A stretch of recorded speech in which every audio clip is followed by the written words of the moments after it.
Hi guys, welcome back to my channel. Today I'm going to show you how you can enable variable refresh rate on Windows 11. So first thing to do, you can click on start icon and go to the settings. Here you can click on system. Next you can click on a display. You can scroll down and try to search related settings and click on advanced display.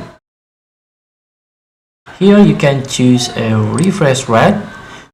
Choose the higher if your monitor is supported, but by default is about a 60 Hz or 59.94 Hz.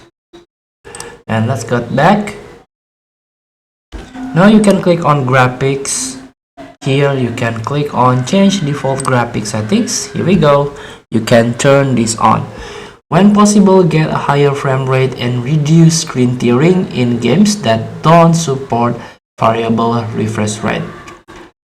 So you might need to restart your game for this to take effect. So I recommend you to turn this on. Feel free to try.